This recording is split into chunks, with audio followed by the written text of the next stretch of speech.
Firstly, I would like to thank Homes and Gardens for not only the recognition through their Design Award of Eco Champion, but most importantly, in their stepping out of the crowd and having the courage to open up a discussion and highlight these alarming environmental issues that impact not only our industry and the health of the consumer, but also nature and the environment.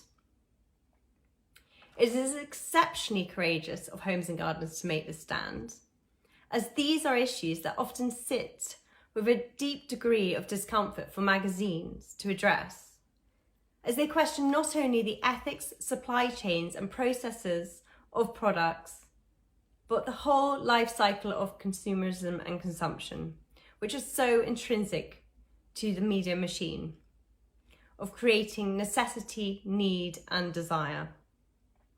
Yet these processes have huge ramifications to our soils, food, environment and health. No other media outlet has dared to open debate for fear of upsetting their advertisers.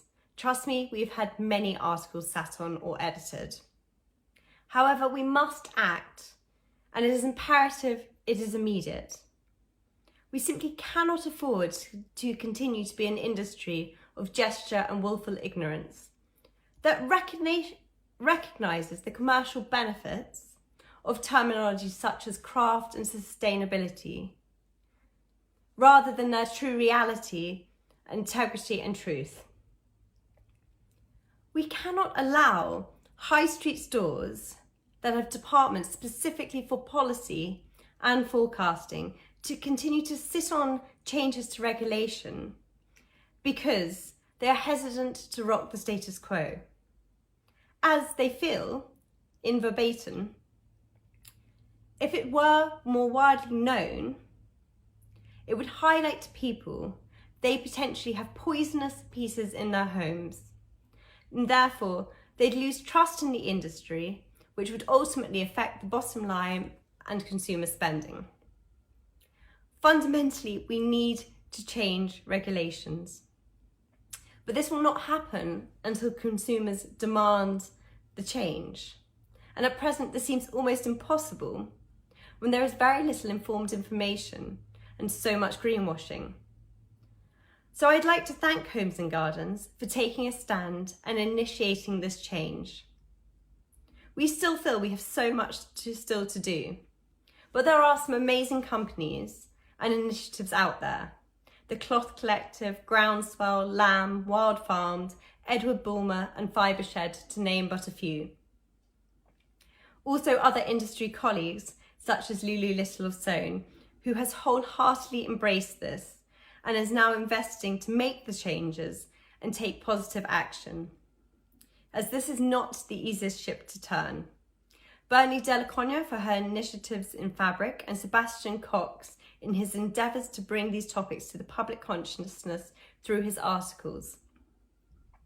Also incredible people such as the civil servant of the former civil servant of the Department for Business, Terry Edge, Mark Dowland of Cotton Safe and Jamie Page of the Cancer Prevention Society, who have spent over a decade now trying to raise awareness of these issues through scientific papers and fire tests. We are in a fortunate position of being an instrument for this change as we sit between manufacturers and the consumers.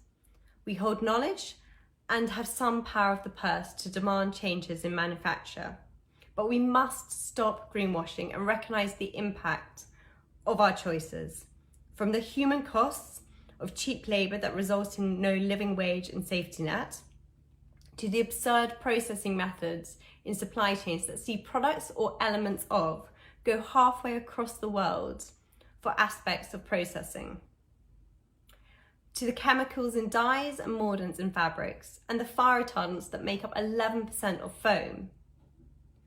When wool is a natural solution and presently sees in the UK industry it more expensive to shear the sheep than the price you'll get for a fleece.